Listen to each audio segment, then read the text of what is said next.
I love you. You complete me.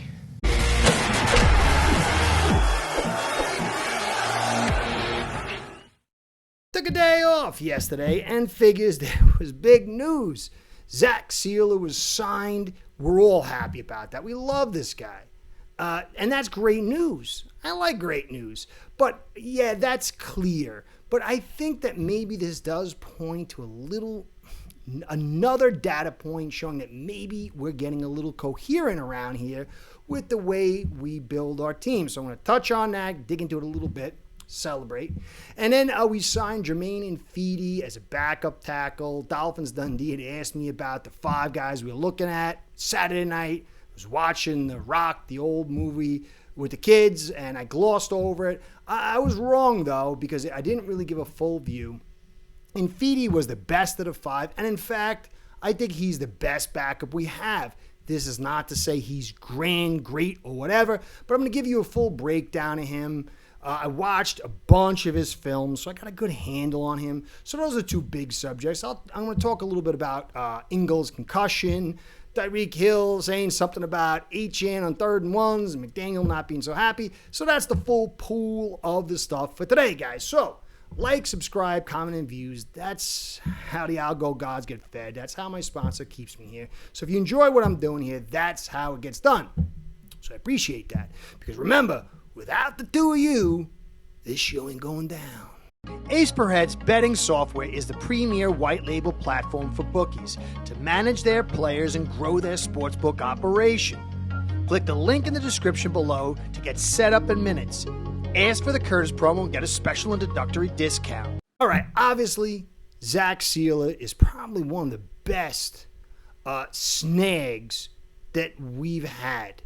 He was let go by the Ravens because they needed a center many aeons ago, and he fell to us. They probably were hoping he'd get back to their practice squad. We smartly snatched him up, and he's been a fan favorite, getting better every season, and is probably, I don't know, top 5, top 70 tackles in the league to be conservative. So it's great that we signed this guy. He's everything that you want. And we got a great deal on him. Now he's getting his money, roughly 23, 24. He's signed to 2029. He is 30 years old, but this guy has been incredibly healthy, and I think he has a really great chance to maximize his contract and be here throughout. Maybe not the 29, but hopefully. So this is great news. But for me, the great news is it's just every year I feel like I take my crazy pills when I watch us do stuff, and it's very hard to be excited when I'm seeing lunacy. But this season, not in everything, but there are clear set of data points showing that this franchise might be changing the way they do things. Knowing the Dolphins, it could totally flip next year and we could be spending big money on free agents, whatever. But this is just another data point of us learning how to build a team the correct way. I'm not saying I love Greer. I'm not saying we're doing anything. But the way we've gone into the trenches, the way we're finding guys, we're trying to build through the draft, we're actually putting some capital into the future. We've moved off disgruntled guys. And now we've signed a guy that we all like. We usually let these guys go and decide to spend, a wad of picks and money on other teams' players. So this is a nice data point that maybe we're doing things right. Maybe Greer's pulled his head fully out of his keys, or at least partially. And so just got to enjoy this. We'll see how it plays out. But all the teams, they invest in defense. They invest in trenches. They build through the draft, and they keep their guys. So this is great news. So let's just enjoy it. We'll see. It's a long way from here to there. If we have great production in the season and we do really well, that adds to the whole puzzle, obviously. But you've got to build it right before you get to that right point. And it looks like in certain areas, we're doing that. Good news, better than usual. So Germain Ifedi, we signed him. I kind of glossed over because he just really hasn't played all that much. He's kind of been an underachiever. But, you look at Carmen Jackson and Borum and Keon Smith, and Ifedi is a pretty decent player, especially as a backup. Big guy, 6'5", 338. Good sides and bad sides to that. He's not a stud. I'm going to go over his stuff, but as a backup for short amount of reps, a game or two, a stretch. And this guy has played. I watched film where he played right, then flipped to the left. So he's got the versatility. He does have experience, although not a ton of game experiences. He is 31, but he's huge, and he does bring some good stuff because he clearly jumps past Borum. He clearly jumps past the rest of these guys. So here's the first graphic. You see he's had a longer career than this. It's PFF. Don't go crazy about the overall grade. But you can see his run blocking is not so hot, which is kind of surprising for a big guy. His pass blocking has struggled at times, although with Detroit in 2023, he was pretty darn good with 114 reps. But that offensive line's phenomenal. But the guy is a decent backup, and he's been a career backup. Unfortunately, he doesn't even have, in 1, 2, 3, 4, 5, 6, 7, 8 seasons, even half a season's worth of reps. He's had a little bit of injury history, but not for a while, so that's good. You look the next stat over, and you can see last year, he in 95 reps, he gave up 1 hit, 4 hurries, 5 pressures. His efficiency is 96.2, which is not great. That's not great. But as a backup, being able to play both sides and being big, he doesn't get really bull rushed too much. I'll get into that a little bit more in a second. You can see his position snaps over here, 59, 36 last year, 27 and 87 the year before, and then mostly right tackle. But he looked comfortable on both sides, and that's a plus. Now, when you get to his true pass set pressures, and we don't run a lot of them, and we throw a lot faster. Last year, as an example, with the Browns, their clean time to throw was 2.31. That's almost 1/3 of a second more than we did here. So the fact that we drove fast, it's going to elevate all this stuff. He allowed 1 hit, 3 pressures, and of his 5 pressures, 4 came from true pass at 93.5. But he didn't have any the year before that, didn't have any year before that.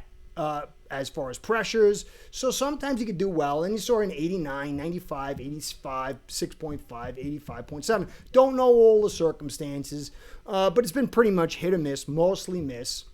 But again, if we continue in our fashion, we'll probably be the least in the league, so it's not a death now.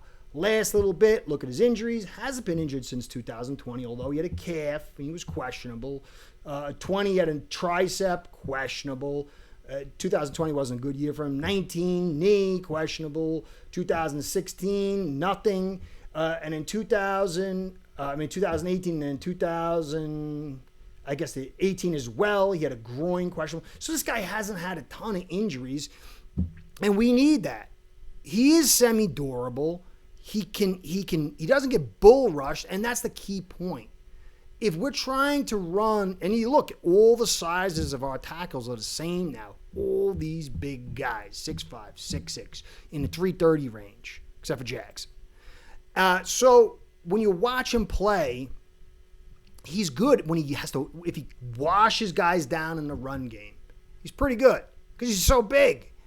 When he starts moving around, though, you can see he's kind of ginger. He's not really nimble. I'm going to be interested to see how it plays out in our outside zone game, getting to the second level. But if you watch the film, he does get moved a little bit in a bull rush. He's not a blaster with his hands. He kind of patty cakes and holds guys off and gets in front of them. But he's so big that can work.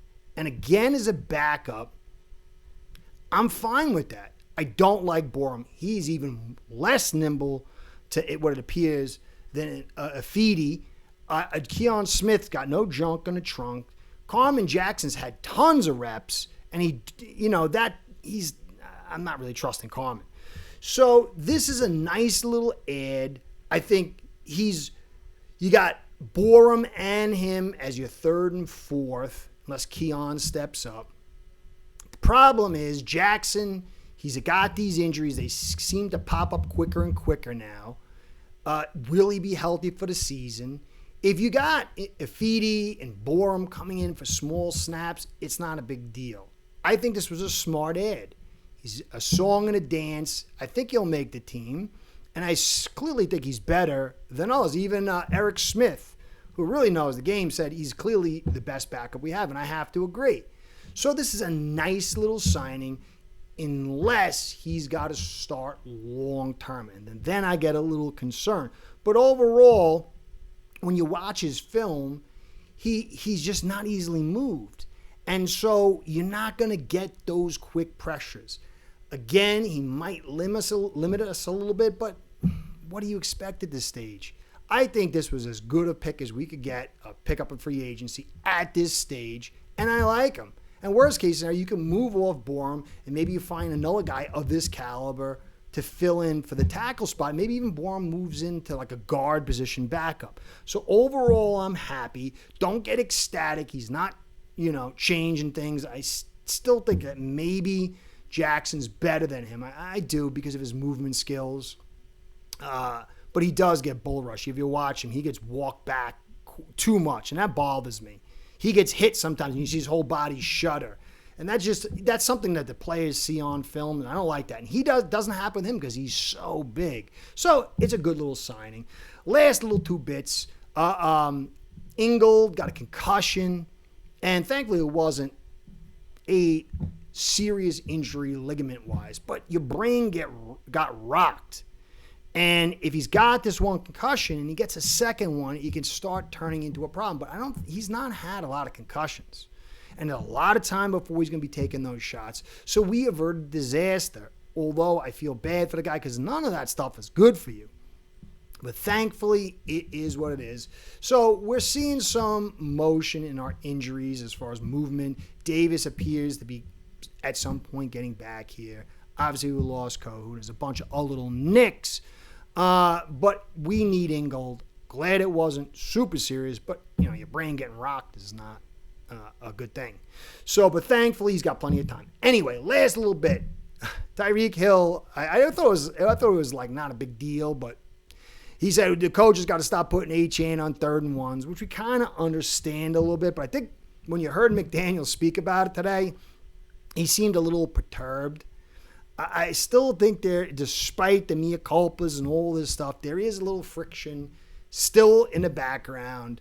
I don't think it's something Hill should have said. It's just not wise, but it's more wise than his usual unwise. But you can clearly see there is some friction. It'll be interesting to see how this plays out. So that's the whole deal. We got joint practices coming soon. Tonight I'm going to do a live with the guys to dig into it. So stop by there. That's the whole deal. I think that was a nice ad. We need help on this offensive line. I think he brings it to some degree.